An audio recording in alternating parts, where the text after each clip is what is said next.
Hello, everyone. The main reason I write about dynamic drivers and balanced armature drivers is to raise awareness of the small units hidden inside attractive earbuds and headphone cases. The product links are available in the description. You can check them out for the best prices.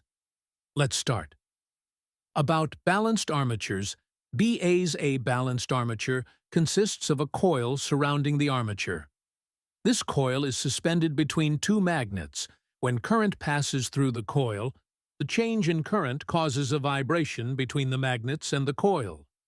The change in magnetic field causes the armature to vibrate about 1,000 times per second.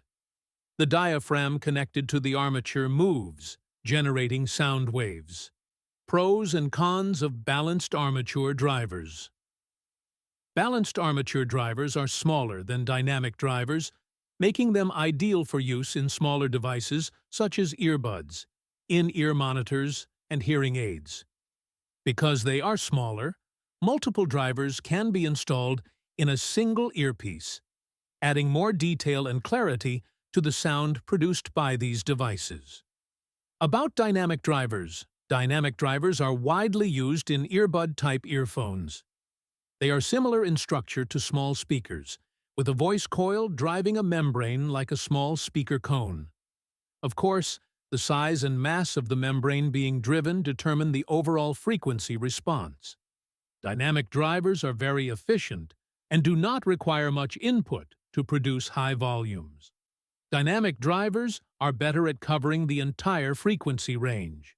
Dynamic drivers are made with a voice coil attached to a diaphragm.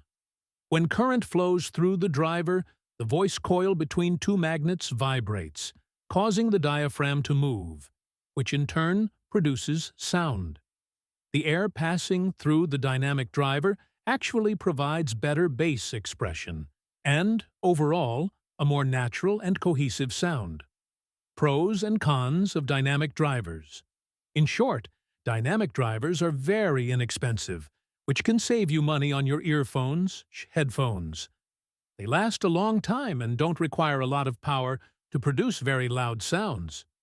Dynamic drivers are usually described as having warm, rich bass and are very popular with musicians such as drummers and bassists. At the end, balanced armature versus dynamic driver? Which is better? Knowing the driver configuration of your earphones or in-ear monitors can help you make your choice. If you prefer a flat response across the audio spectrum, consider a phone with one or more balanced armature drivers. Depending on the manufacturer, these types of phones are usually in-ear monitors and can contain up to 8 balanced armature drivers. That's it for today's rundown. Don't forget to like, subscribe, and hit the bell for more. See you in the next one.